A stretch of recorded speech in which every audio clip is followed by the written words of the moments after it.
ngasih malaikat, nyiptain malaikat yang tugasnya mangku bumi. Allah nyiptain malaikat yang tugasnya menopang matahari. Ada lagi Allah nyiptain malaikat tugasnya nurunin hujan. Untung eta nu ngatur hujan, ngatur matahari lain Habib Nopel. Lamun Habib Nopel ya, ngatur hujan. Orang kali beri hujan ngeluh, beri panas ngeluh, cek Habib Nopel hayangna maneh kumaha. Untung malaikat tinggal protes. Sallallahu alaihi Nabi Muhammad. Itu watak umat Nabi zaman sekarang. Hadirin yang dimuliakan Allah Subhanahu wa taala, yang saya hormati Bapak Dusun Nurdin, para asatid wal asatidah, juga yang saya hormati Kersana Bapak Ustadz Abun, dan juga yang saya hormati, yang saya muliakan segenap para panitia yang telah berjibaku mengadakan ini acara dan alhamdulillah terlaksana. Juga yang saya hormati dan yang saya muliakan para tokoh pendidik, tokoh pengajar, tokoh masyarakat, aparatur pemerintah, Bapak Lurah yang sudah tadi diwakilkan, Bapak RT, Bapak RW beserta jajarannya. Hadani Allah wa iyyakum. Kepada semuanya saya ucapkan Assalamualaikum warahmatullahi wabarakatuh.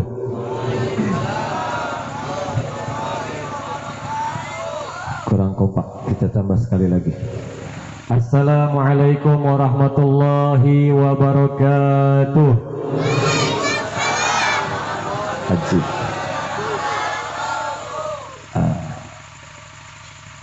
Ibu, Allah itu ganjil dan menyukai sesuatu yang ganjil. Innalillahi wa inna ilaihi raji'un.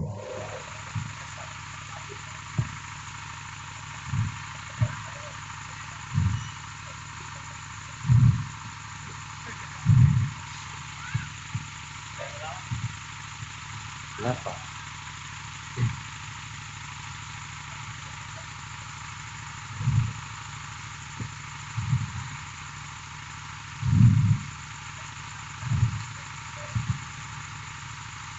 Ada surga, ada neraka. Biasanya enaknya nyebut mana? Surga neraka apa neraka surga? Biasanya Bu, kalau surga neraka. Surga neraka apa neraka surga? Surga neraka. Sepakat. Biasanya kan gitu. Jadi surga dahulu baru neraka. Surga nomor 1, nomor 2 neraka. Berarti surga ada di nomor 1. Nomor 1 itu ganjil apa genap? Ganjil. Dan Allah pun ganjil. Dan Allah menyukai sesuatu yang ganjil. Maka selain 5 ke atas, 5, 7 atau 9, coba kita hitung. Kita nyebut surga neraka, Ibu pilih nomor 7, 9 atau berapa? 7. Surga neraka, surga neraka, surga neraka, surga. Jadi kalau ganjil insya Allah semuanya selamat. Amin ya robbal alamin. Maka salamnya tadi baru 2 kali, kita tambah 1 kali lagi. Setuju? Assalamualaikum warahmatullahi wabarakatuh.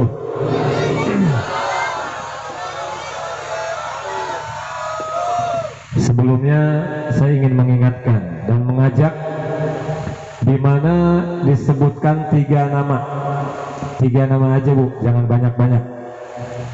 Sebenarnya namanya banyak. Diingat, pertama Nabi, kedua Muhammad, ketiga Rasulullah.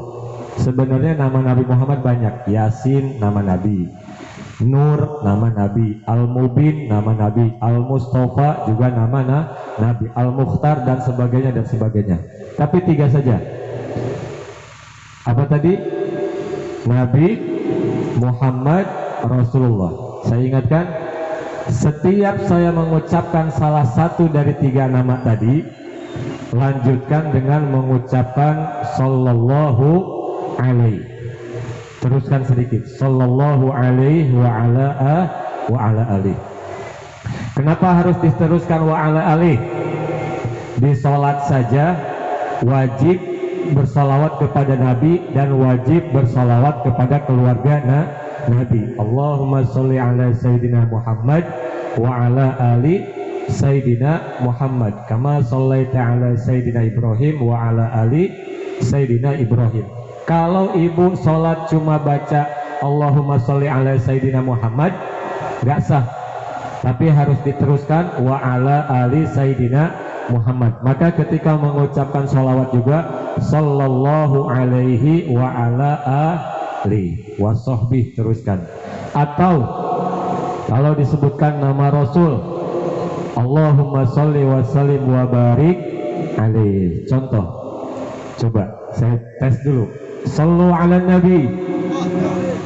Allahumma sholli wa sallim wa barik. Sekali lagi. Sallu ala Nabi. Sallu ala Nabi Muhammad. Qala Nabi. Ibu-ibu ini melempam, semangat dong. Sallu ala Nabi Muhammad. Qala Rasulullah sallallahu alaihi wasallam. Biasakan begitu ya. Biasakan begitu. Dahulu Bu, ibu tahu istrinya Rasulullah siapa? Yang muda, yang cantik, Sayyidah Aisyah. Sayyidah Aisyah satu malam dia mau menjahit. Dia ambil jarum sama benang. Kan sok dilamar lagunya dimasukkan gitu kan. Dodi, mau ibu makan gitu manggil anaknya, listrik katingali ibu mah gitu. Dod, pangasup aya ngaran Dodi teh. Pangasupkeun ieu jarum, apa pangasupkeun benang karena jarum gitu. Mun urang mah ayeuna. Dulu Sayyidah Aisyah enggak masukin sendiri. Dia ngejahit pakaian, Bu. Sayyidah Aisyah ngejahit pakaian. Ngejahit pakaian, dulu belum ada listrik, masih pakai lampu cempor, pakai minyak. Lagi ngejahit pakaian, tahu-tahu lampunya mati karena minyaknya habis. Sayyidah Aisyah kaget. Ketika lampunya mati, Sayyidah Aisyah kaget, jatuhlah jarum. Jarum yang dipegang oleh Sayyidah Aisyah jatuh. Keadaan rumah gelap. Walaupun rumahnya enggak seberapa besar. Ibu tahu ukuran rumahnya Rasulullah seberapa besar? Rumahnya Rasulullah 5 meter kali 3 meter. Paling sakit sater paling 5 meter kali 3 meter. Tapi kalau nggak ada lampu mat tetap jadi poek. Sampai-sampai Sayyidah Aisyah cari jarum yang jatuh itu susah, nggak ketemu. Diraba-raba nggak ketemu, malum poek. Nggak lama suaminya datang. Siapa suaminya? Baginda Rasulullah Sallallahu Alaihi Wasallam datang. Begitu Rasulullah masuk buka pintu, maka serta merta dan satu mukjizat daripada mukjizat baginda Nabi Muhammad Sallallahu Alaihi Wasallam, itu ruangan Bu terang benderang kayak gini, mungkin lebih terang dari ini. Dan ini bukan kiasan, cerita ini bukan kiasan, akan tetapi mukjizat daripada baginda Nabi Muhammad Sallallahu Alaihi Wasallam, bukan kiasan. Aslinya rumah Nabi yang tadinya gelap karena lampunya mati terang benderang. Saking terangnya, istri Rasulullah Sayyidah Aisyah itu bisa mengambil jarum yang tadi jatuh. Jarumnya kelihatan. Ibu bayangkan seperti apa terangnya yang disebabkan dari wajah baginda Rasulullah Sallallahu Alaihi Wasallam. Maka ketika mengambil jarum, Sayyidah Aisyah takjub. Apa takjub itu? Apa namanya? Ya takjub lah. Sampai Sayyidah Aisyah berkata, "Ya Rasulullah, betapa terang sekali wajahmu." Kata Sayyidah Aisyah. Kemudian apa kata Rasulullah? "Wahai Aisyah, celakalah orang yang di hari kiamat tidak dapat memandang wajahku." Kata siapa Bu? Kata Rasulullah Sallallahu Alaihi Wasallam.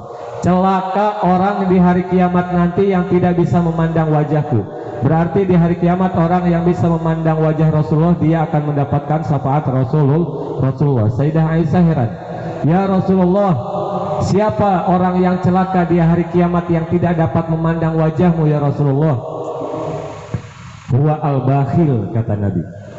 Orang yang tidak dapat memandang wajahku di hari kiamat, yang tidak akan mendapatkan syafaatku adalah orang yang bakhil. Apa itu bakhil, Bu? Orang yang pelit, koret. Akhirnya nanya lagi Sayyidah Aisyah, ya Rasulullah, wa man huwa bakhil? Siapa itu orang bakhil? Siapa itu orang yang koret merepet jahe yang engkau sebutkan? Maka kata Rasulullah, al-bakhil man dzukirtu indahu falam yusolli alayya. Orang bakhil itu kata Rasulullah, nih Bu dengerin, biar pulang dari sini dapat ilmu dan bisa diamalkan. Amin ya rabbal alamin. Kata Rasulullah, orang yang pelit, orang yang bakhil, yaitu orang yang ketika disebutkan namaku di telinganya, orang yang ketika disebutkan namaku di hadapannya, dia mendengar namaku disebut dan dia tidak bersolawat kepadaku. Dia orang yang pelit, kata Nabi. Bahkan kata Nabi, bapaknya pelit, kata ulama.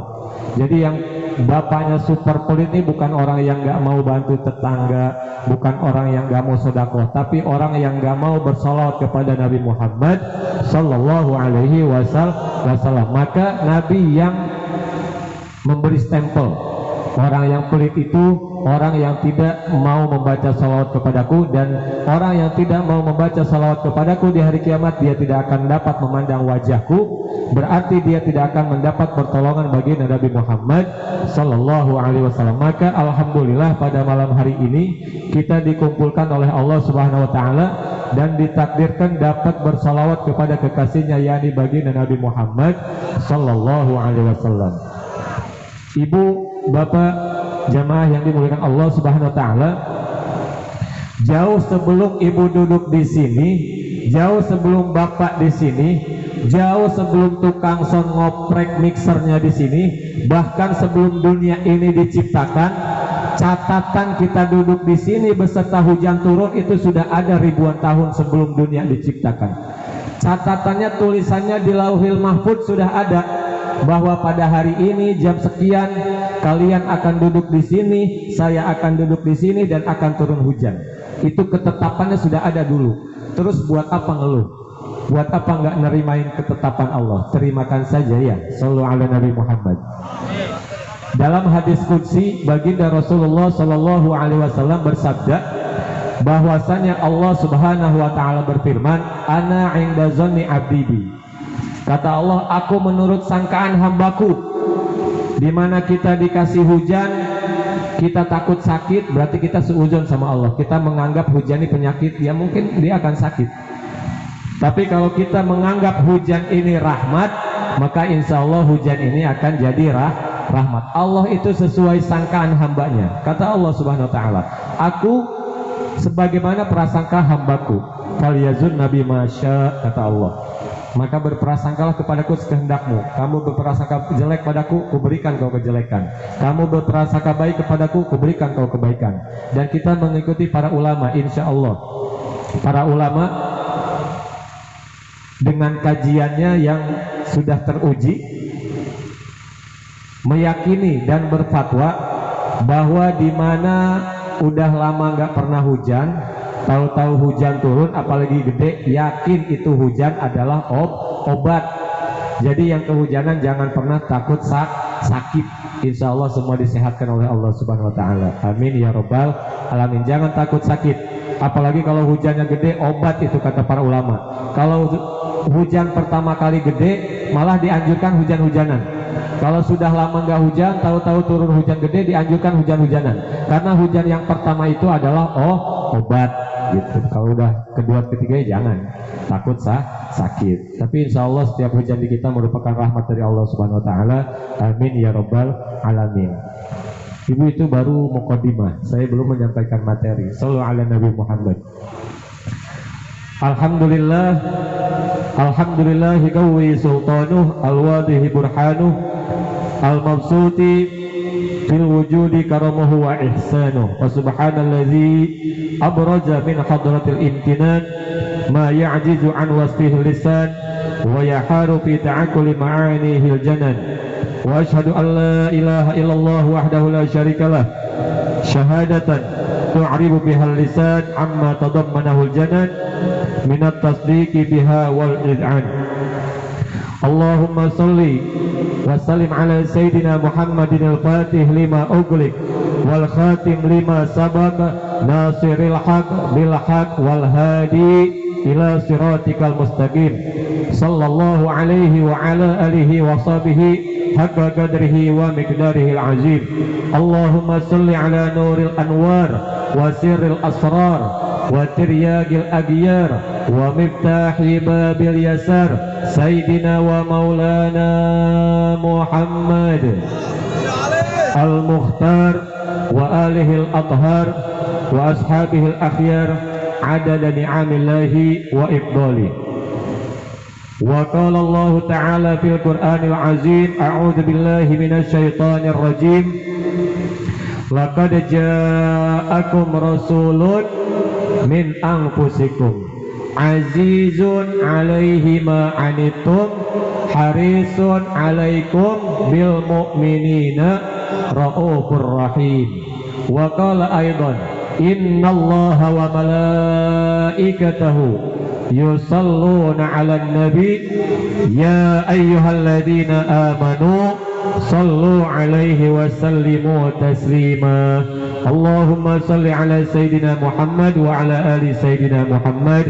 Allahumma salli wa sallim wa barik alaihi wa ala alihi. Sesungguhnya Allah Subhanahu wa taala beserta para malaikatnya bersalawat kepada baginda Nabi Muhammad sallallahu alaihi wasallam. Wahai orang-orang yang beriman, ucapkan salawat dan berikan salam penghormatan kepada baginda Nabi Muhammad sallallahu alaihi wasallam. Sallu ala Nabi Muhammad. Allahumma salli ala Muhammadin tibbil qulubi wa dawaiha wa afiyatil abdani wa shifaiha wa nuril absari wa diyaiha wa ala alihi wa sahbihi wa sallim. Allah Allah Allahumma salli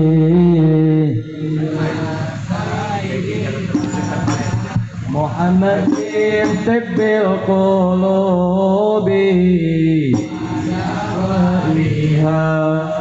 wa afiyatil abadani wa sifaiha wa nuril absari wa diyaiha wa ala alihi wa sahbihi wa sallim. Allahumma salli wa sallim ala Sayyidina Muhammadin sahibil busyara salatan tubashiruna biha wa ahlana wa auladana wa jami'a masyayikhina wa muallimina wa talabatana wa talibatina min yawmina hada ila yaumil akhir. Allah Allah Allahumma salli wa sallim ala Sayyidina Muhammadin sahibil busyara salatan tubashiruna biha wa jami'a masyayikhina wa muallimina wa talabatana wa talibatina min yawmina ila yaumil akhir. Allahumma salli salatan kamilatan wa sallim salaman taman ala Sayyidina Muhammadin alladhi tanhalu bihil uqdu wa tafariju bihil qurab وتنال به الرغائب وحسن الخواتم ويستسقى الغمام بوجهه الكريم وعلى آله وصحبه في كل لمحة ونفس بعدد كل معلوم لك اللهم صل صلوات كاملة وسلم سلامات سلام على سيدنا محمد الذي تنهل بالأمور وتنفرج وتقضى به الهوائج وتنال برغائب وحسن الخواتم ويستسقى الغمام بوجهه الكريم وعلى آله وصحبه في كل لمحة ونفس بعدد كل معلوم لك صلوا على النبي محمد وقال رسول الله صلى الله عليه وسلم كل أمتي يدخل الجنة. Amin gitu Bu. Gak ngerti ya. Kata Nabi, semua umatku masuk surga. Amin ya rabbal alamin. Ada keterusannya. Kata Nabi, illa man aba, kecuali yang tidak mau. Semua umat Nabi masuk surga, kecuali yang nggak mau masuk surga. Di sini semua mau masuk surga. Ibu-ibu mau masuk surga? Mana ada orang mau masuk neraka ya? Sekalipun orang mabok, yang suka judi, yang suka maling, ku ibu ditanya hayang surga neraka, pasti jawabnya surga. Cuman jawabannya nggak sesuai dengan tingkah lakunya. Ari tingkah laku napi narakaeun, ari ditanya hayang surga neraka, jawabnya surga. Sallu ala Nabi Muhammad. Tinggal kita pilih, kita pengen surga atau neraka. Semua kata Nabi, semua umatku masuk surga kecuali yang tidak mau. Sahabat heran, jangankan ibu, jangankan bapak. Sahabat dahulu ketika Nabi berucap hadis itu, sahabat heran. Waman aba ya Rasulullah, siapa orang yang tidak mau masuk surga ya Rasulullah? Hari gini ada orang gak mau masuk surga, yang ibadahnya biasa aja pengen surga, yang gak ibadah sekalipun pengen masuk surga. Sahabat heran, waman huwa aba ya Rasulullah, siapa itu orang yang tidak mau masuk surga ya Allah, ya Rasulullah? Kata Rasulullah, man asoni yadkhulul jannah, siapa orang yang taat kepadaku, kata Nabi, dialah yang akan masuk surga. Waman asoni, dan siapa orang yang bermaksiat kepadaku, tidak mengikuti ajaranku, tidak mengikuti perintahku, dialah yang tidak mau masuk surga. Bu, Nabi ini bahasanya sangat bijaksana. Nabi nggak bilang orang yang nggak sholat masuk neraka, enggak. Nabi nggak bilang orang yang enggak puasa masuk neraka, enggak. Tapi Nabi bahasanya bijak. Orang yang enggak mau masuk surga, orang yang tidak mengikuti perintahku. Berarti orang yang tidak sholat adalah orang yang tidak mau masuk surga. Itu bahasa Nabi. Bahasa siapa Bu? Bahasa Nabi. Kalau bahasa Winopol, orang yang enggak sholat masuk neraka, udah begitu. Cuman Nabi ini orangnya bijak, enggak mau menyakiti hati orang. Dan kebetulan, bukan kebetulan, para sahabat dahulu orang-orang yang cerdas, sehingga ketika Nabi berbahasa dengan bahasa yang bijak, semua umatku masuk surga kecuali yang tidak mau. Sahabat semua paham, yang tidak mau masuk surga itu berarti mereka masuk neraka. Lah kita ini nggak paham. Dibilang semua umat masuk surga kecuali yang nggak mau, kita pikir kita bermaksiat aja mungkin kita di tengah-tengah. Nggak ada Bu ceritanya tengah-tengah antara surga neraka, nggak ada. Nggak ada 3 pilihan, pilihannya 2, nggak surga neraka, nggak neraka ya surga, nggak ada itu di tengah-tengah ya, nggak ada di tengah-tengah antara surga neraka. Yang mengikuti ajaran Nabi, kata Nabi, yang taat kepadaku berarti orang yang sholat, orang yang berpuasa, orang yang mau sedekah, dia yang akan masuk surga. Orang yang disuruh sholat nggak sholat, disuruh puasa nggak puasa, disuruh jangan bohong dia bohong, disuruh jangan gibah dia gibah, disuruh jangan mabuk dia mabuk, disuruh jangan judi dia masih judi, disuruh jangan selot dia masih main selot. Berarti dia orang yang gak mau masuk surga alias milih masuk neraka. Tapi kalau ditanya tetap orang-orang ahli maksiat pengennya neraka. Sayang tingkah lakunya tidak sesuai. Jawabnya ingin surga tapi perbuatan anggota badannya mengarah ke neraka. Shallu ala Nabi Muhammad. Mudah-mudahan kita semua termasuk umat Nabi. Amin ya rabbal alamin, dan dimasukkan ke surganya Allah Subhanahu wa taala. Amin ya rabbal alamin.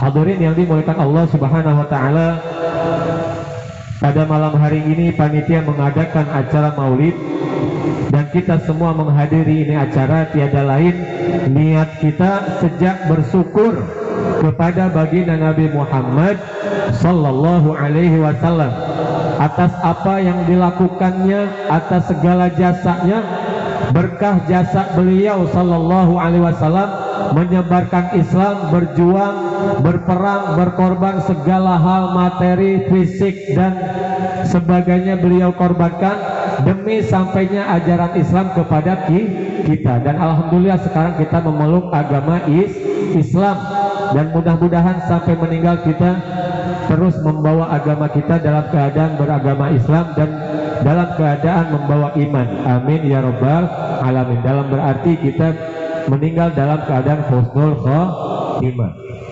Kenapa kita harus bersyukur beragama Islam? Karena tidak ada agama yang diterima di sisi Allah kecuali agama Islam. Innad dina indallahil Islam. Sesungguhnya agama yang diterima di sisi Allah hanyalah agama Islam. Agama banyak, ada Konghucu, ada Hindu, Buddha, Kristen ya. Tapi sesungguhnya Tuhan mah tetap satu. Tuhan tetap satu. Jangan berkata Tuhan banyak ya. Tuhan satu. Cuman yang mempertuhankan selain Allah banyak. Orang Kristen mempertuhankan Yesus, orang Buddha mempertuhankan dewa, patung dan sebagainya, yang sebenarnya mereka bukan Tuhan. Tuhan itu hanyalah Allah Subhanahu wa ta'ala. Shallu ala Nabi Muhammad. Maka kita bersyukur, berterima kasih dengan acara ini, mengadakan acara ini. Berterima kasih kepada baginda Nabi Muhammad sallallahu alaihi wasallam yang telah berjuang sehingga sampai agama Islam kepada kita, kepada ibu kita. Alhamdulillah berkah perjuangan beliau. Kenapa kita harus bersyukur kepada baginda Nabi Muhammad sallallahu alaihi wasallam? Dalam keterangan disebutkan lam yaskurillah malam yaskurin nas. Orang tidak akan bisa berterima kasih kepada Allah, seseorang tidak akan bisa bersyukur kepada Allah kalau orang itu belum bisa berterima kasih kepada manusia. Jadi kita belum bisa bersyukur kepada Allah, moal bisa berterima kasih ke Allah lamun orang encan berterima kasih ke Kanjeng Nabi Muhammad sallallahu alaihi wasallam. Tidak akan bisa bersyukur kepada Allah kalau kita belum bisa berterima kasih kepada manusia. Nabi Muhammad manusia bukan Bu? Manusia bukan, manusia. Sebagaimana tadi saya bacakan firman Allah, a'udzubillahi minasyaitonirrajim. Laqad ja'akum rasulun min anfusikum. Kata Allah, telah aku datangkan seorang utusan telah aku datangkan seorang rasul kepada kalian min anfusikum, dari jenis atau dari bangsa kalian. Kita manusia, berarti Allah datangkan utusan sebagai manusia, yakni baginda Nabi Muhammad sallallahu alaihi wasallam. Alhamdulillah, bersyukur Pak, kita dikasih utusan dari bangsa kita. Coba kalau kita dikasih utusan dari bangsa hewan, misalkan utusan rasulnya, misalkan agar supaya kita bersyukur aja, misalkan kita diutus dikasih seorang rasul dari bangsa hewan, hewannya hewan buas, raja hutan, misalkan singa, bagaimana kita akan mengambil ilmu dari singa tersebut? Encan ngambil ilmu geus ditelek heula. Maka alhamdulillah dikasih utusan bentuk manusia aja kita sudah nikmat dari Allah Subhanahu wa taala. Maka dengan acara ini kita bersyukur kepada baginda Rasulullah sallallahu alaihi wasallam telah membawa Islam kepada kita. Allah Subhanahu wa taala berfirman, laqad ja'akum rasulun min anfusikum azizun 'alaihi ma anittum. Dan rasul yang Allah utus ini tiada salahnya, bahkan wajib kita sebagai umatnya, sebagai umat Nabi Muhammad sallallahu alaihi wasallam, sebagai umat Islam, kita wajib mengenal sifat-sifat daripada baginda Nabi Muhammad sallallahu alaihi wasallam. Di antaranya Allah sebutkan dalam Al-Qur'an sifat rasul yang Allah utus tadi dari bangsa kita, yakni dari bangsa manusia, yaitu baginda Nabi Muhammad sallallahu alaihi wasallam. Sifatnya beliau itu azizun. Apa Bu? Azizun. Apa itu azizun? Berat dirasa oleh Nabi, berat dirasa oleh Nabi, alaihi ma anitum, azizun alaih, berat dirasa olehnya. Olehnya siapa? Oleh Nabi Muhammad sallallahu alaihi wasallam. Azizun alaih, berat dirasa oleh baginda Nabi Muhammad sallallahu alaihi wasallam, ma anitum, apa-apa yang menimpa kalian, apa-apa yang pernah menimpa kita, kesusahan apapun yang pernah kita alami, semuanya pernah dialami oleh baginda Rasulullah sallallahu alaihi wasallam. Kesusahan kita sudah pernah dipikul, sudah pernah dirasakan, dibebani.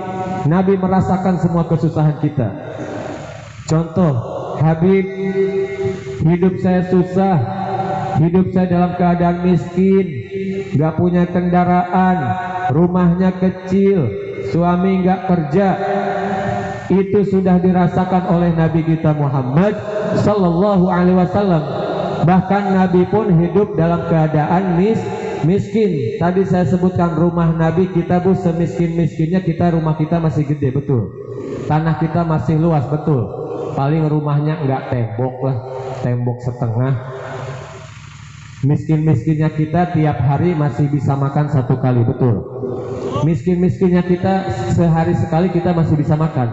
Nabi ini miskinnya kadang-kadang 3 hari Nabi enggak makan.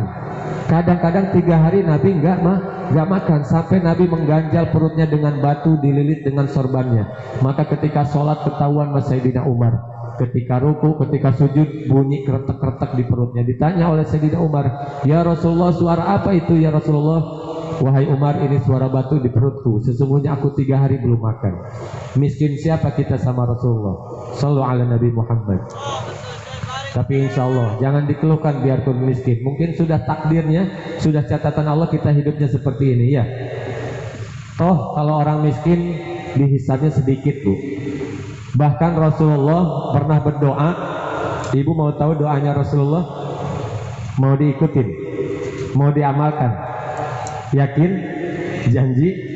Rasulullah pernah berdoa, ya Allah, hidupkan aku dalam keadaan miskin, kumpulkan aku bersama orang miskin, dan matikan aku dalam keadaan miskin. Siapa yang mau baca doa itu? Hah? Ada yang berani baca doa itu? Bapak-bapak ada yang berani baca doa itu? Ya Allah, hidupkan saya dalam keadaan miskin, matikan saya dalam keadaan miskin, dan kumpulkan saya bersama orang-orang miskin. Maka orang miskin jangan kecil hati. Mudah-mudahan dikumpulkan dengan baginda Rasulullah sallallahu alaihi wasallam. Amin ya rabbal alamin. Jadi jangan terlalu apa? Jangan terlalu galau, gundah gulana, sumpek dengan kemiskinan. Kalau kita hidup miskin, berarti kita ada kesamaan dengan baginda Rasulullah Sallallahu Alaihi Wasallam. Jangan mengeluhkan kesusahan miskin. Kesusahan miskin sudah dirasakan oleh Nabi kita dahulu. Bib, saya tidak merasakan kesusahan miskin, tapi saya sedih, Bib. Saya lagi belajar berbakti kepada orang tua. Saya lagi belajar berbakti kepada bapak. Saya baru ngerti ternyata berbakti kepada orang tua wajib. Bapak saya yang menghidupin saya dari kecil, cari nafkah buat adik kakak saya, buat ibu saya. Lagi saya belajar baru sebulan 2 bulan, enak-enaknya berbakti kepada orang tua. Orang tua saya meninggal, Bib. Saya sedih banget, Bib. Kesedihan itu sudah pernah dirasakan oleh baginda Rasulullah Sallallahu Alaihi Wasallam. Sebelum kita merasakan kesedihan sebagai yatim, Nabi sudah pernah merasakan kesedihan tersebut. Umur berapa bulan Rasulullah di kandungan ditinggal ayahnya, Bu? 2 bulan di wafat ayah. Nabi di dalam kandungan masih umur 2 bulan, ayahnya sudah meninggal. Jadi kalau kita merasakan kesedihan menjadi anak yatim, Nabi sudah pernah merasakan kesedihan semacam itu. Bib, saya bapak masih ada, tapi saya sedang sayang-sayangnya sama ibu saya. Saya sedang berbakti kepada orang tua saya. Saya baru dengar kalau surga itu ada di bawah telapak kaki ibu. Saya baru sekali mencuci mencuci kaki ibu saya dan airnya saya minum. Saya coba berbakti kepada ibu. Baru saja berapa bulan ibu saya meninggal, Habib. Saya sedih banget. Hal itu pun sudah pernah dirasakan oleh baginda Rasulullah Sallallahu Alaihi Wasallam. Ketika Rasulullah lahir, umur berapa ditinggalkan ibundanya, Bu? 6 tahun usianya wafat ibunda tercinta. Jadi sebelum kita merasakan gak enaknya gak punya ibu, Nabi Muhammad Sallallahu Alaihi Wasallam sudah terlebih dahulu merasakan gak enaknya gak punya orang tua. Bahkan ketika Nabi orang tuanya wafat, kemudian diasuh oleh siapa? Kakeknya Abdul Muthalib. Maka sebagai pengganti peran orang tua, yakni kakeknya Abdul Muthalib sebagai orang tuanya Nabi, pengganti daripada orang tua Nabi yang merawat Nabi. Pun sama, satu-satunya orang tua yang mengurus Nabi meninggal juga. Nabi tambah sedih lagi. Jadi sebelum kita merasakan kesedihan seperti hal-hal tadi, Nabi sudah pernah merasakan hal-hal tersebut. Shallu ala Nabi Muhammad. Bib, saya orang tua masih ada, alhamdulillah. Ibu masih ada, bapak masih ada. Saya baru nikah, lagi cinta-cintanya Bib sama istri saya. Lagi senang-senangnya baru 3 bulan nikah, Bib. Istri saya meninggal, sedih, Bib. Hal kesedihan itu pun pernah dirasakan oleh baginda Rasulullah Sallallahu Alaihi Wasallam. Beliau sangat mencintai Sayyidah Khadijah. Bagaimana beliau tidak mencintainya? Sayyidah Khadijah yang menemani beliau ketika semua orang mengatakan Nabi pembohong, satu-satunya orang yang percaya kepada Nabi adalah Sayyidah Khadijah. Sayyidah Khadijah seorang hartawati, seorang yang tajir, seorang yang kaya, bahkan kekayaannya sampai 3/4 Mekah milik Sayyidah Khadijah. Semua kekayaannya 3/4 Mekah habis oleh baginda Nabi Muhammad SAW, dipakai untuk dakwah, untuk menyebarkan Islam, sampailah kepada kita agama Islam. Alhamdulillah, tidak lepas dari berkat perjuangan Sayyidah Khadijah. Makanya Nabi sangat cinta kepada istrinya Sayyidah Khadijah. Shallu ala Nabi Muhammad. Makanya ketika Nabi ditinggal istrinya, Nabi sangat sedih, sangat galau, sangat gundah gulana, sampai Nabi menangis. Sampai sahabat bertanya, "Ya Rasulullah, engkau menangis? Ya Rasulullah, engkau mengeluarkan air mata, bukankah engkau Rasul?" Kata Rasulullah, "Aku pun seorang manusia, dan air mata ini adalah kasih sayang." Jadi artinya boleh kalau kita menangis, bersedih, ditinggalkan orang tua, ditinggalkan orang kita cinta, anu henteu meunang teh gegerungan bari kokosodan eta anu teu meunang. Kalau cuma nangis mengeluarkan air mata boleh, air mata itu bentuk kasih sayang. Shallu ala Nabi Muhammad.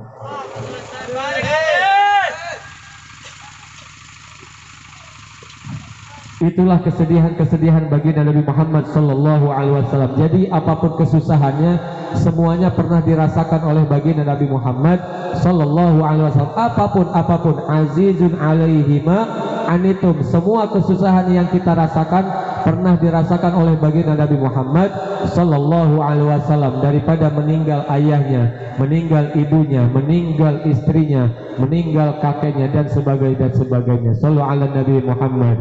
Abdullah nama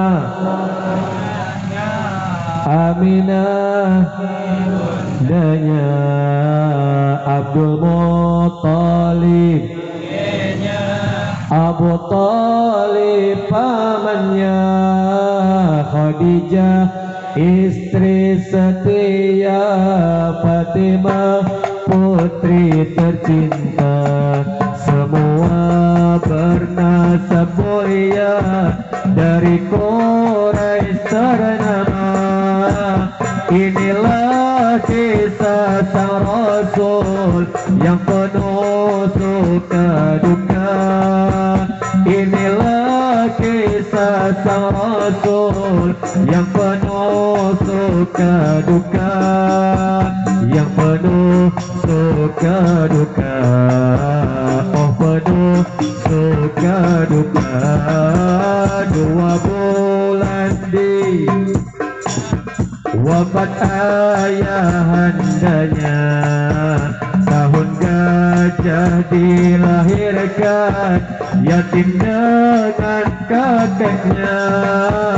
Sesuai adat yang ada disusui Halimah, 6 tahun usianya wafat ibu tercinta. 8 tahun usia kakek meninggalkannya. Abu Talib pun menjaga, paman paling membela. Saat kecil mengembala, dagang saat remaja.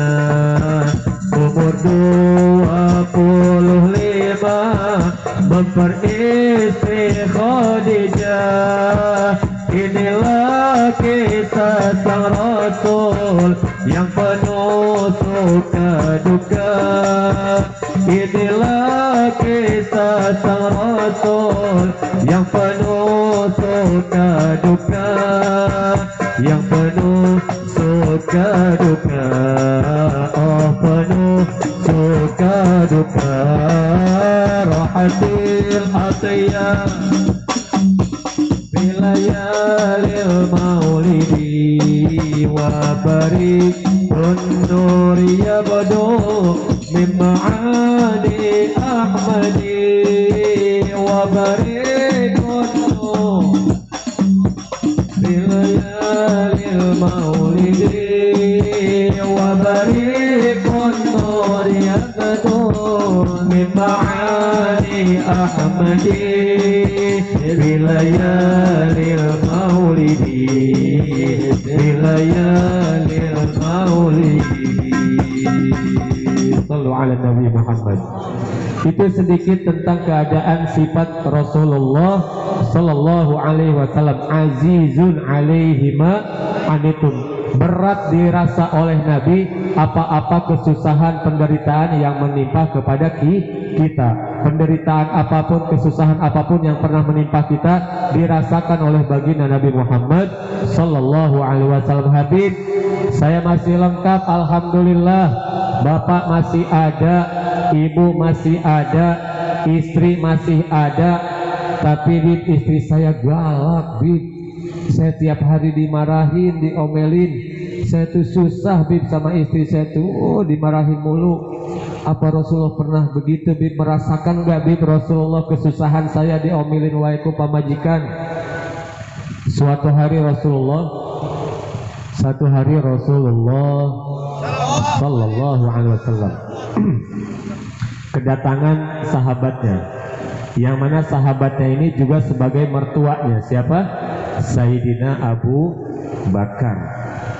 Datang Sayyidina Abu Bakar ke rumah Nabi Sallallahu Alaihi Wasallam, duduk di ruang tamu, di ruang tengah rumah yang gak begitu besar, 5 meter kali 3 meter, ada kamar, ada ruang tengah. Nabi duduk, dipersilahkan masuk. Sayyidina Abu Bakar duduk. Sayyidina Abu Bakar ibu sifatnya orangnya lemah lembut. Kalau Nabi nggak ngomong, Sayyidina Abu Bakar nggak ngomong. Sayyidina Abu Bakar nungguin Nabi diam aja. Nabi diam di tengah rumahnya, diam.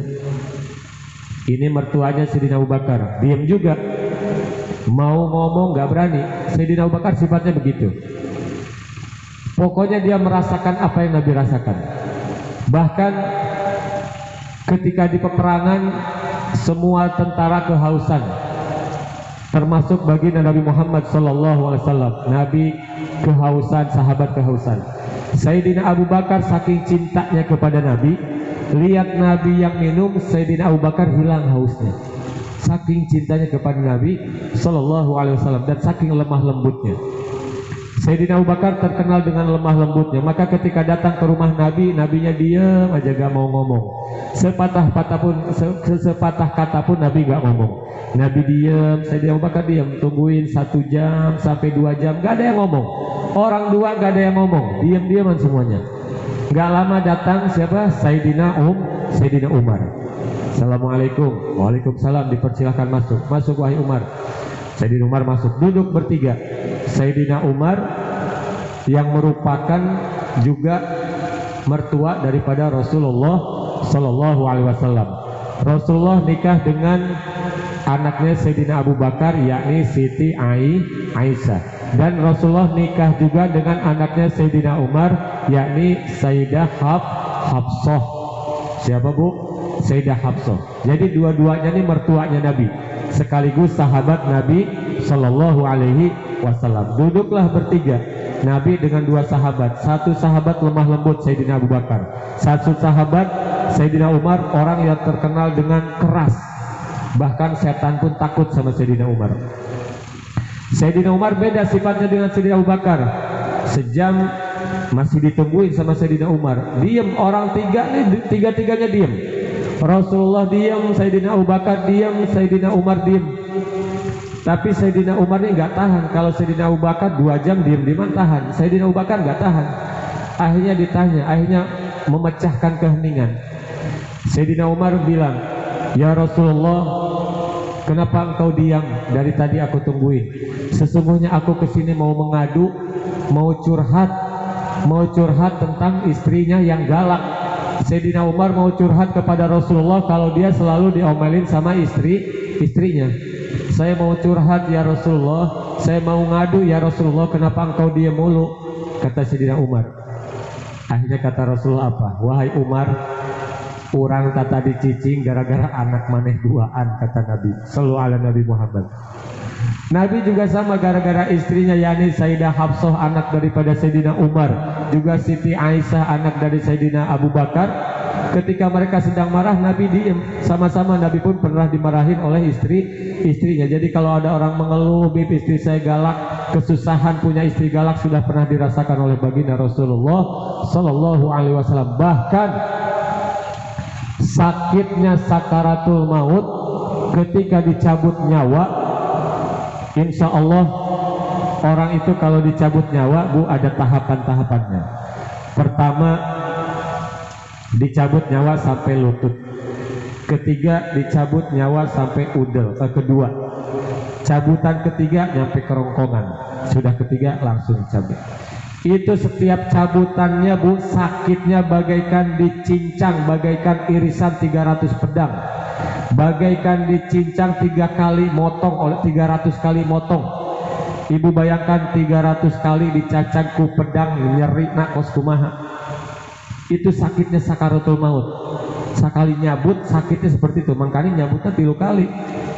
Dan itu dirasakan oleh baginda Rasulullah Sallallahu Alaihi Wasallam. Padahal beliau orang yang istimewa, kekasihnya Allah Habibullah, Al-Mustafa, orang yang dipilih, Al-Mukhtar, orang yang dipilih, tetap merasakan sakit ketika dicabutnya nyawa. Sampai beliau berkata, wahai Israil, wahai Jibril, seperti inikah sakitnya dicabut nyawa, kata Rasulullah. Kemudian kata malaikat Israil, ya Rasulullah, padahal aku mencabut nyawamu itu sudah aku lembut, sudah aku perhalus, dilalaunankeun sampai tingkat lalaunana 700 kali lipat sudah aku diringankan, gak seperti aku mencabut nyawa para pendosa, nyabut orang Yahudi, orang kafir, gak seperti mereka. Aku menyambut dengan kelembutan sampai kelembutannya itu 700 kali lipat. Di kelembutannya 700 kali lipat saja masih terasa sakit, Bu, dicabut nyawa. Maka Nabi membayangkan bagaimana umatku kalau aku saja kekasih Allah dicabut nyawa sakitnya seperti ini, bagaimana umatku nanti di akhir zaman rasa sakit yang mereka rasakan. Maka Nabi berdoa, ya Allah, tumpahkan, berikan kepadaku, bebankan kepadaku semua rasa sakit sakaratul maut umatku nanti, berikan kepadaku sekarang. Maka dikabulkan oleh Allah Subhanahu wa ta'ala. Allah berikan semua rasa sakitnya sakaratul maut umat Nabi Muhammad kepada Nabi Muhammad. Kita belum meninggal, belum merasakan sakitnya sakaratul maut, sudah Nabi wakilin rasa sakitnya. Makanya ulama berkata, siapa orang yang melajibkan membaca sholawat, siapa orang banyak membaca sholawat, maka insya Allah diyakini orang itu akan, kalau sakaratul mautnya akan dimudahkan. Amin ya rabbal alamin. Bahkan orang yang senantiasa melazimkan membaca sholawat setiap waktu, maka diharapkan orang itu ketika sakaratul maut akan didampingi oleh baginda Nabi Muhammad sallallahu alaihi wasallam. Bu, ketika sakaratul maut itu keadaan yang final, itu keadaan final. Ibu mati membawa iman atau enggak, finalnya ketika sakaratul maut. Karena keadaan sakaratul maut itu kita keadaannya dalam keadaan haus yang sangat, seperti seseorang yang berada di tengah-tengah padang pasir, tidak ada air dan dia kehausan. Bahkan lebih dari itu rasa haus ketika sakaratul maut. Maka ketika sakaratul maut itu biasanya setan datang menggoda kita. Setan datang kepada orang yang sakaratul maut, dia berupa orang yang dicintai oleh orang tersebut. Kalau orang itu sayang cinta kepada bapaknya, maka setan datang sebagai bapaknya. Kalau orang itu cinta kepada ibunya, maka setan akan datang menyerupai ibunya ketika orang itu sakaratul maut. Apa yang dibawa oleh setan? Setan bawa air. Bawa apa, Bu? Bawa air. Kata setan apa? Kamu haus, kamu ingin minum. Setan ngerupain orang yang ia dicintai. Orang yang sakaratul maut, dia dilihat ibunya karena dia mencintai ibunya, padahal dia setan. Maka kata setan, kalau kamu ingin minum air ini akan aku berikan, asalkan engkau tinggalkan Muhammad, ikuti ajaranku. Artinya kita disuruh murtad sama setan. Di situ iman kita diuji. Kalau kita ambil air itu berarti kita meninggalkan ajaran Nabi, kita mengikuti setan, maka kita mati dalam keadaan su'ul khotimah. Na'udzubillah summa na'udzubillahi min dzalik. Tapi kalau kita menolak air dari setan, kita nggak mengikuti, berarti kita tetap mengikuti ajaran Nabi Muhammad SAW, dan kita meninggal dalam keadaan husnul khotimah. Jadi keadaan sakaratul maut itu sangat ekstrim, keadaan yang final. Sakitnya dicabut nyawa, sakit yang sangat, dan itu pernah dirasakan oleh baginda Rasulullah Sallallahu Alaihi Wasallam. Bu, Nabi saja wafat. Nabi orang yang istimewa, kekasih Allah, Nabi aja wafat, apalagi kita semua juga bakal mati. Orang miskin mati, orang kaya, raja-raja, rakyat biasa. Kalau kata Ibu Mustafa apa? Orang miskin mati, orang kaya mati, raja-raja, rakyat biasa. Orang miskin, orang kaya, raja-raja, rakyat biasa, pejabat, Presiden mati, DPR, MPR, Pak Bupati, Pak Lurah, Bapak RW, Bapak RT, tukang dagang, tukang seblak, tukang gosip, tukang mabok, pae tukang mabok, balikan deh.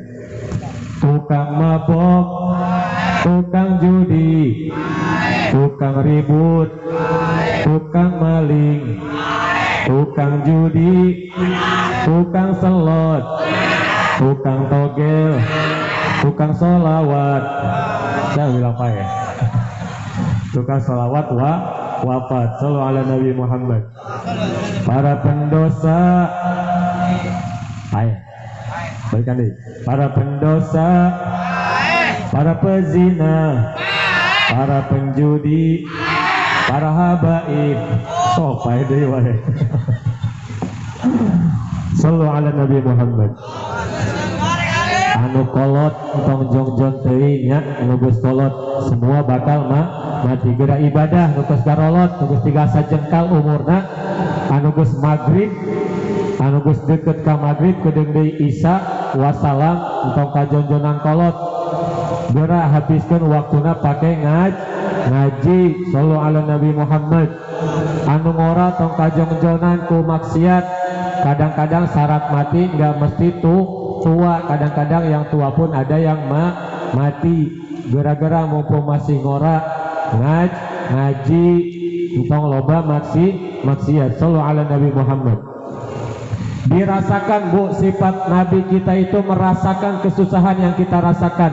Azizun alaihi ma anitum. Kemudian apalagi sifat Rasul ini, kata Allah dalam Al-Quran, harisun alaikum. Sifat Nabi itu harisun. Apa Bu? Haris. Apa itu harisun? Nabi itu menginginkan kita selamat dengan cara apa? Dengan cara menginginkan kita menjadi orang beriman. Nabi menginginkan kita beriman dan Nabi menginginkan kita selamat. Itu kurang lebih makna daripada harisun. Harisun alaikum. Nabi itu kepada kita menginginkan kita beriman dan Nabi menginginkan kita selamat. Kemudian apa sifat Nabi? Bil mu'minina ra'ufun. Dengan orang-orang yang beriman, Nabi itu orangnya kasih sayang. Nabi itu orangnya ra'uf. Nabi itu orangnya rohim. Apa itu ra'uf? Ra'uf itu tidak memberikan sesuatu yang dapat membahayakan. Kalau rohim memberikan kasih sayang. Contoh, ibu punya anak pengen jajan, ibu kasih jajan. Anaknya pengen baju baru, ngadat, gogoleran, ibu belikan baju baru. Anaknya kedinginan, kuah sama ibu dipelukin. Itu namanya rohim. Kalau ra'uf, ibu tidak memberi anak mainan silet, itu namanya ra'uf. Menjauhkan anak dari sesuatu yang dapat membahayakan, itu namanya ra'uf. Dan Nabi ini sifatnya ra'ufun rohim. Nabi tidak memberikan kepada kita sesuatu yang dapat membahayakan kita, dan Nabi memberikan kasih sayang kepada kita, terutama kepada orang mukmin. Pertanyaannya, kita mau nggak dikasih sayangin oleh Nabi? Ibu mau nggak dikasih sayangin oleh Nabi? Kita semua mau nggak bisa dikasih sayangin oleh Nabi? Berarti kita harus menjadi orang beriman. Pertanyaannya lagi, bagaimana cara kita mendapatkan iman? Insya Allah kita semua yang hadir di sini, ini adalah tanda kita memiliki iman. Amin ya rabbal alamin. Kalau bukan karena iman dan Islam, kita nggak bakal duduk di sini, betul. Dan mudah-mudahan iman ini terbawa sampai mati sehingga mati kita husnul khotimah. Amin ya rabbal alamin. Bagaimana cara mempertahankan iman yang ada di hati kita walaupun sedikit? Berkata baginda Nabi Muhammad,